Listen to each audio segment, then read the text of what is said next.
The ocean went silent before it spoke. On a grey August morning in 1858, the Atlantic, vast, cold and indifferent, held its breath, as if it sensed something unnatural was about to happen beneath its waves. For centuries, this ocean had been a wall. Messages crossed it only as fast as wind and sail allowed. News of a war, a death, a discovery. By the time it arrived, the world had already changed. Distance ruled history. Time was its weapon. But now, in a quiet telegraph station on the coast of Ireland, a man leaned toward a brass key, fingers trembling.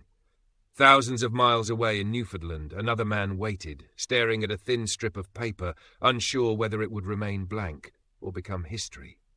Between them lay nearly 2,000 miles of cable, no thicker than a man's wrist, resting on the dark, crushing floor of the ocean. It had snapped before, failed before, mocked its creators before. Many believed it never truly could work, and yet, this time it might. The message was simple, almost disappointingly so. No poetry, no grand declaration, just words meant to prove a miracle was real.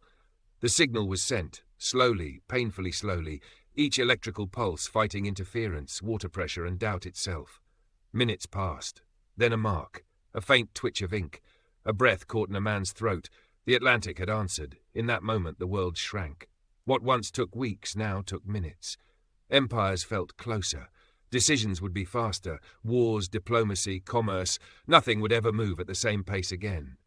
Queen Victoria herself would send a congratulatory message to the American president, a gesture that symbolized something far larger than politeness. Continents were no longer strangers. But here's the twist. The cable would fail again only weeks later. Critics laughed, investors panicked. Some called it a beautiful illusion. Yet the line had already been crossed. Humanity had proven it could whisper across an ocean. Engineers would return. Stronger cables would follow. Signals would grow clearer, faster, unstoppable.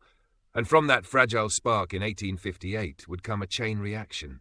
Telephones, satellites, the internet. This very moment, this very voice, travelling instantly across the planet. All because someone dared to believe the sea could carry a thought. If this story made you feel the weight of that moment, when the world first learned to speak across the abyss, please like, share and subscribe, and leave a comment below. What do you think was truly conquered that day? The ocean or time itself?